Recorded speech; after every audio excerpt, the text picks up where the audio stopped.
I work at PA consulting firm.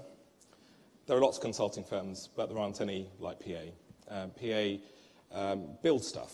We don't just do the strategy and the business design. We invent sensors that have no power source. They power themselves from radio waves around us. It's an amazing company that many people join because there's a combination of what we're referring to as breakthrough innovation or disruption and business discipline.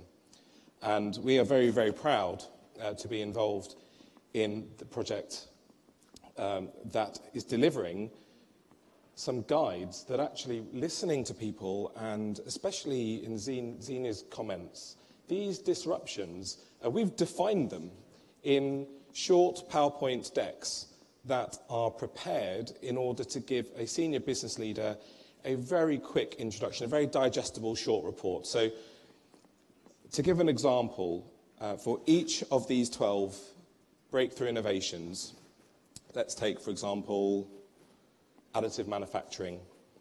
There is an account in simple business English about what it is, how it drives value, and then specifically how they apply to the individual goals. Whether or not that is to, for example, make the construction development of medical prosthetics more straightforward through a 3D printer, and so on. So I warmly encourage you to review them. I'm going to use them. I'm going to use them with my clients to introduce them to concepts that they read about, hear about, see in the business press, but don't necessarily have an angle to which they can develop things.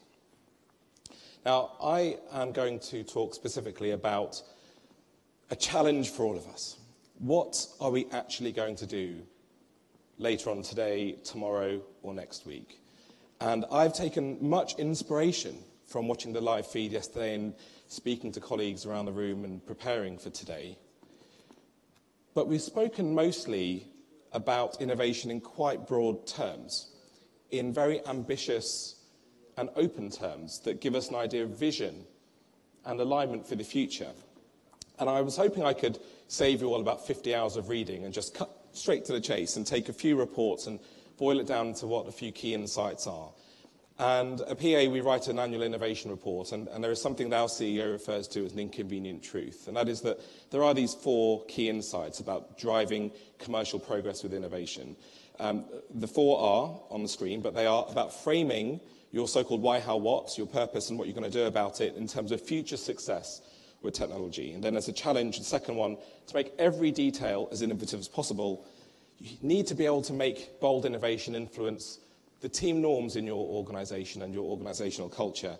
And then you need to be much more vulnerable, much more open to communities that can influence your thinking. And yesterday, we heard about how the business opportunity is $12 trillion. And I thought really carefully about that and changed my presentation as a result.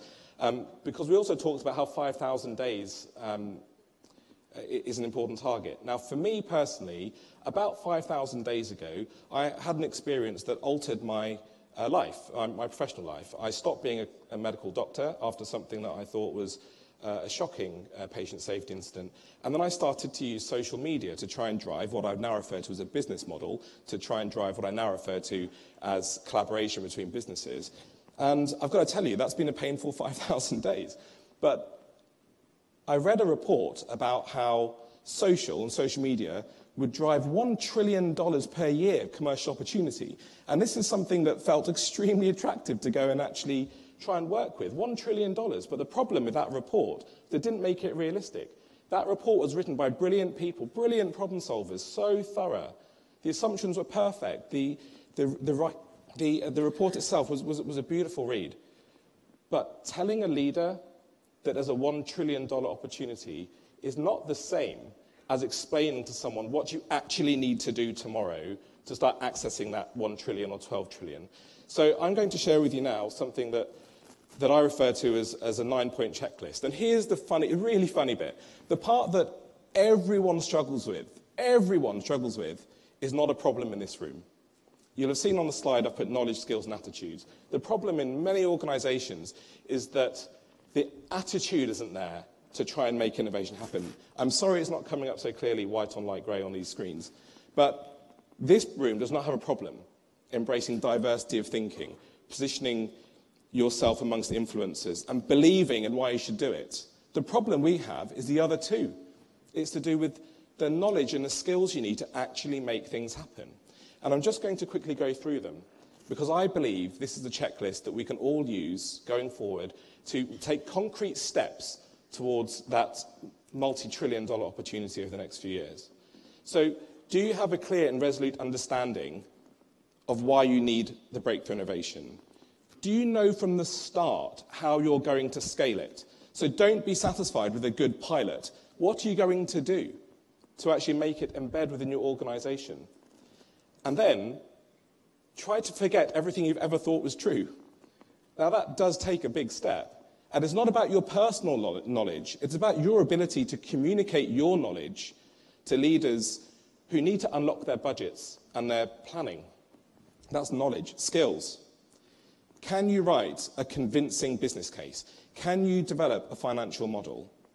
Can you stop a project that you love, but you know isn't working against your measures? It's so easy to start with innovation at a small scale and not get very far, but you might feel great about it, but are you translating that progress for the way that business actually works? And I've really taken a lot of heart and a lot of inspiration from the comments that colleagues have made. But when we go through the 5 points that Zena went through, then these are mostly attitudinal. They're not about, how do I communicate this to a CEO? How do I write the business case? And I'd like to challenge all of us to ask ourselves the question honestly, not from an emotional perspective, not from an obvious, of course I'm going to make a change, but are you actually going to drive the innovation yourself, or are you going to wait for other people? A bit like how in social, pre-Facebook, and as Facebook arrived, businesses were thinking, of course this is going to change everything. And it has. It's changed everything for the way that we communicate with each other and our families and our friends. But do our business models really make the most of the value drivers that social media can pull? That was about 5,000 days ago. So my challenge to us all is to ask ourselves a tough question. Are we really going to do it ourselves? Or are we going to wait for someone else? Which really means we need to start writing business cases, construct commercial models, and really be very open to being wrong.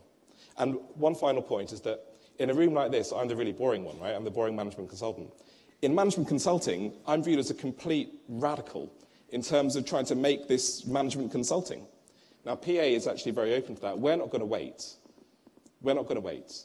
We're working with our clients to develop business models where there are reinvestment loops. We're working on circular business models to help our clients completely reposition in their markets. So I hope that 9-point checklist appeals to you. It will be available along with a profile of each of the breakthrough disruptions. So thank you very much, and I think we're going to have a discussion now.